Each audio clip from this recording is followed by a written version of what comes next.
ਕਦੇ-ਕਦੇ ਸਫਲਤਾ ਮਿਲਣ ਤੇ ਲੱਗਦਾ ਹੈ ਨਾ ਕਿ ਬਸ ਹੁਣ ਸਿੱਖਣ ਲਈ ਕੁਝ ਵੀ ਬਾਕੀ ਨਹੀਂ ਰਿਹਾ। ਸਚਿੱਤਰ ਬਾਲ ਕਥਾਵਾਂ ਦੀ ਇੱਕ ਕਹਾਣੀ ਦੇ ਜ਼ਰੀਏ ਅੱਜ ਅਸੀਂ ਦੇਖਾਂਗੇ ਕਿ ਕਿਵੇਂ ਹੁਨਰ ਤੇ ਹੰਕਾਰ ਦੇ ਵਿੱਚ ਇੱਕ ਬਹੁਤ ਹੀ ਬਰੀਕ ਜੀ ਲਕੀਰ ਹੁੰਦੀ ਹੈ। ਇਹ ਕਹਾਣੀ ਸਾਨੂੰ ਸਾਰਿਆਂ ਨੂੰ ਇੱਕ ਬਹੁਤ ਹੀ ਜ਼ਰੂਰੀ ਸਬਕ ਸਿਖਾਉਂਦੀ ਹੈ। ਤਾਂ ਆਓ ਇਸ ਕਹਾਣੀ ਵਿੱਚ ਹੋਰ ਡੂੰਘਾਈ ਨਾਲ ਚੱਲਦੇ ਹਾਂ। ਤਾਂ ਅੱਜ ਦਾ ਆਪਣਾ ਸਭ ਤੋਂ ਵੱਡਾ ਸਵਾਲ ਇਹੀ ਹੈ ਕਿ ਕੀ ਸਾਡਾ ਆਪਣਾ ਹੀ ਹੰਕਾਰ ਸਾਡੀ ਤਰੱਕੀ ਦੇ ਰਾਹ ਵਿੱਚ ਸਭ ਤੋਂ ਵੱਡਾ ਰੋੜਾ ਹੈ? ਇਹ ਕਹਾਣੀ ਇਸ ਸਵਾਲ ਦਾ ਜਵਾਬ ਲੱਭਣ ਵਿੱਚ ਸਾਡੀ ਮਦਦ ਕਰੇਗੀ। ਚਲੋ ਕਹਾਣੀ ਸ਼ੁਰੂ ਕਰਦੇ ਹਾਂ ਇੱਕ ਮੂਰਤੀਕਾਰ ਦੇ ਵਿਹੜੇ ਤੋਂ, ਜਿੱਥੇ ਇੱਕ ਪਿਤਾ ਆਪਣੇ ਪੁੱਤਰ ਨੂੰ ਸਿਰਫ ਮਿੱਟੀ ਨੂੰ ਆਕਾਰ ਦੇਣਾ ਹੀ ਨਹੀਂ ਬਲਕਿ ਜ਼ਿੰਦਗੀ ਦਾ ਇੱਕ ਬਹੁਤ ਵੱਡਾ ਸਬਕ ਵੀ ਸਿਖਾ ਰਿਹਾ ਸੀ। ਜ਼ਰਾ ਸੋਚ ਕੇ ਦੇਖੋ, ਇੱਕ ਵਰਕਸ਼ਾਪ ਜਿੱਥੇ ਚਾਰੇ ਪਾਸੇ ਮਿੱਟੀ ਦੀ ਖੁਸ਼ਬੂ ਹੈ ਤੇ ਇੱਕ ਮੂਰਤੀਕਾਰ ਆਪਣਾ ਸਾਰਾ ਦਾ ਸਾਰਾ ਹੁਨਰ ਆਪਣੇ ਪੁੱਤਰ ਨੂੰ ਸੌਂਪ ਰਿਹਾ ਹੈ। ਉਹ ਰੋਜ਼ ਆਪਣੀਆਂ ਬਣਾਈਆਂ ਮੂਰਤੀਆਂ ਲੈ ਕੇ ਬਾਜ਼ਾਰ ਜਾਂਦੇ, ਪਰ ਸ਼ੁਰੂ ਵਿੱਚ ਪੁੱਤਰ ਦੇ ਹੱਥਾਂ ਵਿੱਚ ਉਹ ਸਫਾਈ ਨਹੀਂ ਸੀ। ਪਰ ਪਿਓ ਦਾ ਸਿਖਾਉਣ ਦਾ ਤਰੀਕਾ ਉਹ ਬਹੁਤ ਹੀ ਕਮਾਲ ਦਾ ਸੀ। ਹਰ ਸ਼ਾਮ ਜਦੋਂ ਉਹ ਬਾਜ਼ਾਰ ਤੋਂ ਵਾਪਸ ਆਉਂਦੇ ਤਾਂ ਉਹ ਗੁੱਸੇ ਨਾਲ ਨਹੀਂ ਬਲਕਿ ਬੜੇ ਪਿਆਰ ਨਾਲ ਪੁੱਤਰ ਨੂੰ ਉਸਦੀਆਂ ਮੂਰਤੀਆਂ ਵਿੱਚ ਰਹਿ ਗਈਆਂ ਕਮੀਆਂ ਬਾਰੇ ਦੱਸਦਾ, ਅਤੇ ਇਹੀ ਰੋਜ਼-ਰੋਜ਼ ਦੀਆਂ ਸਲਾਹਾਂ ਉਸਦੀ ਕਲਾ ਨੂੰ ਮਜ਼ਬੂਤ ਬਣਾ ਰਹੀਆਂ ਸਨ। ਤਾਂ ਫਿਰ ਹੋਇਆ ਉਹੀ ਜੋ ਹੋਣਾ ਸੀ। ਸਾਲਾਂ ਦੀ ਇਹ ਮਿਹਨਤ ਅਤੇ ਸਹੀ ਸੇਧ ਰੰਗ ਲਿਆਉਣ ਲੱਗੀ। ਹੁਣ ਪੁੱਤਰ ਸਫਲਤਾ ਦੀਆਂ ਪੌੜੀਆਂ ਤੇਜ਼ੀ ਨਾਲ ਚੜ੍ਹ ਰਿਹਾ ਸੀ ਅਤੇ ਉਸਦੀ ਕਲਾ ਵਿੱਚ ਇੱਕ ਵੱਖਰਾ ਹੀ ਨਿਖਾਰ ਆ ਚੁੱਕਾ ਸੀ। ਅਤੇ ਉਸਦੀ ਤਰੱਕੀ ਦਾ ਸਬੂਤ ਉਹ ਸਿੱਧਾ ਕੀਮਤਾਂ ਵਿੱਚ ਦਿਸ ਰਿਹਾ ਸੀ। ਦੇਖੋ, ਜਿੱਥੇ ਪਿਤਾ ਦੀ ਮੂਰਤੀ ਸਿਰਫ 2 ਰੁਪਏ ਵਿੱਚ ਵਿਕਦੀ ਸੀ, ਉੱਥੇ ਹੀ ਪੁੱਤਰ ਦੀ ਮੂਰਤੀ ਜਿਹੜੀ ਪਹਿਲਾਂ 8 ਆਨੇ ਦੀ ਸੀ ਹੁਣ 5 ਰੁਪਏ ਤੱਕ ਪਹੁੰਚ ਗਈ ਸੀ। ਯਾਨੀ ਕਿ ਪਿਤਾ ਦੀ ਕਲਾ ਤੋਂ ਵੀ ਦੁੱਗਣੀ ਤੋਂ ਵੱਧ ਕੀਮਤ। ਇਹ ਉਸਦੇ ਲਗਾਤਾਰ ਸੁਧਾਰ ਦਾ ਜਿਉਂਦਾ ਜਾਗਦਾ ਸਬੂਤ ਸੀ। ਵਾਕਈ ਪੁੱਤਰ ਸਮਝਦਾਰ ਸੀ। ਉਸਨੇ ਪਿਤਾ ਦੀ ਹਰ ਸਲਾਹ ਨੂੰ ਧਿਆਨ ਨਾਲ ਸੁਣਿਆ ਅਤੇ ਆਪਣੀ ਕਲਾ ਨੂੰ ਨਿਖਾਰਦਾ ਰਿਹਾ।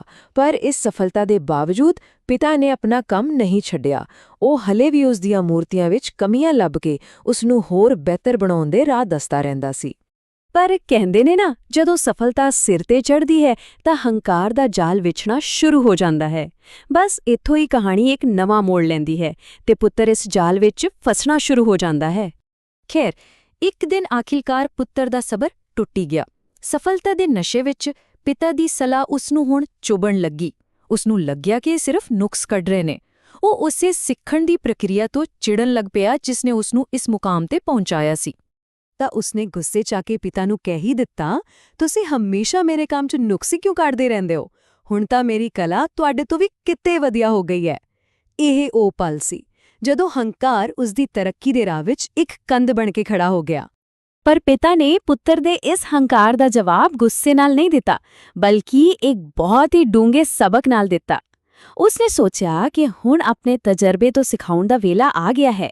ਤਾਂ ਪਿਤਾ ਨੇ ਬੜੇ ਆਰਾਮ ਨਾਲ ਸਮਝਾਇਆ, ਪੁੱਤਰ, ਜਦੋਂ ਮੈਂ ਤੇਰੀ ਉਮਰ ਦਾ ਸੀ ਨਾ ਤਾਂ ਮੈਨੂੰ ਵੀ ਇਹੀ ਭੁਲੇਖਾ ਪੈ ਗਿਆ ਸੀ ਕਿ ਮੇਰੀ ਕਲਾ 'ਚ ਕੋਈ ਕਮੀ ਨਹੀਂ ਹੈ। ਉਹ ਉਸਦੀ ਆਲੋਚਨਾ ਨਹੀਂ ਸੀ ਕਰ ਰਿਹਾ, ਸਗੋਂ ਉਸਨੂੰ ਆਪਣੀ ਹੀ ਇੱਕ ਪੁਰਾਣੀ ਗਲਤੀ ਤੋਂ ਬਚਾਉਣ ਦੀ ਕੋਸ਼ਿਸ਼ ਕਰ ਰਿਹਾ ਸੀ। ਪਿਤਾ ਨੇ ਉਸਨੂੰ 2 ਰਾਹ ਦਿਖਾਏ।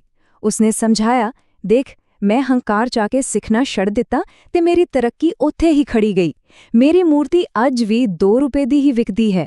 ਮੈਂ ਬਸ ਇਹ ਨਹੀਂ ਚਾਹੁੰਦਾ ਕਿ ਜਿਹੜੀ ਗਲਤੀ ਮੈਂ ਕੀਤੀ ਉਹ ਤੂੰ ਵੀ ਕਰੇ। ਤਾਂ ਫਿਰ ਸਵਾਲ ਉੱਠਦਾ ਹੈ, ਪਿਤਾ ਦੇ ਹਿਸਾਬ ਨਾਲ ਮਹਾਨਤਾ ਤੱਕ ਪਹੁੰਚਣ ਦਾ ਅਸਲੀ ਰਾਹ ਹੈ ਕੀ? ਇਹ ਸਿਰਫ ਹੁਨਰ ਦੀ ਗੱਲ ਨਹੀਂ ਹੈ, ਇਹ ਤਾਂ ਸੋਚ ਦੀ ਗੱਲ ਹੈ। ਤਾਂ ਮਹਾਨਤਾ ਦਾ ਫਾਰਮੂਲਾ ਬਹੁਤ ਸੌਖਾ ਹੈ, ਸਿਰਫ 2 ਕਦਮਾਂ ਦਾ। ਪਹਿਲਾ, ਆਪਣੀਆਂ ਗਲਤੀਆਂ ਨੂੰ ਮੰਨਣ ਦੀ ਹਿੰਮਤ ਰੱਖਣਾ, ਅਤੇ ਦੂਜਾ, ਬਿਨਾਂ ਥੱਕੇ ਲਗਾਤਾਰ ਉਹਨਾਂ ਨੂੰ ਸੁਧਾਰਨ ਦੀ ਕੋਸ਼ਿਸ਼ ਕਰਦੇ ਰਹਿਣਾ। ਅਤੇ ਅੰਤ ਵਿੱਚ ਪਿਤਾ ਨੇ ਜੋ ਗੱਲ ਕਹੀ ਉਹ ਸਿਰਫ ਮੂਰਤੀ ਕਲਾ ਲਈ ਨਹੀਂ ਬਲਕਿ ਜ਼ਿੰਦਗੀ ਦੇ ਹਰ ਮੋੜ ਤੇ ਕੰਮ ਆਉਂਦੀ ਹੈ। ਉਹਨਾਂ ਨੇ ਕਿਹਾ, ਜੇ ਤੂੰ ਆਪਣੀਆਂ ਗਲਤੀਆਂ ਨੂੰ ਸੁਧਾਰਨ ਦਾ ਇਹ ਸਿਲਸਿਲਾ ਜਾਰੀ ਰੱਖੇਂਗਾ ਤਾਂ ਹੀ ਤੂੰ ਮਹਾਨ ਕਲਾਕਾਰਾਂ ਦੀ ਕਤਾਰ ਵਿੱਚ ਖੜਾ ਹੋ ਸਕੇਂਗਾ। ਅਤੇ ਅੰਤ ਵਿੱਚ ਇੱਕ ਸਵਾਲ ਜਿਸ ਤੇ ਸੋਚਣਾ ਬਣਦਾ ਹੈ ਕਿ ਸੱਚਮੁੱਚ ਸਿੱਖਣ ਦੀ ਕੋਈ ਆਖਰੀ ਹੱਦ ਹੁੰਦੀ ਹੈ ਜਾਂ ਫਿਰ ਇਹ ਇੱਕ ਅਜਿਹਾ ਸਫ਼ਰ ਹੈ ਜਿਸ ਦੀ ਕੋਈ ਮੰਜ਼ਿਲ ਹੀ ਨਹੀਂ ਹੁੰਦੀ? ਇਸ ਬਾਰੇ ਸੋਚਣਾ ਜ਼ਰੂਰੀ ਹੈ।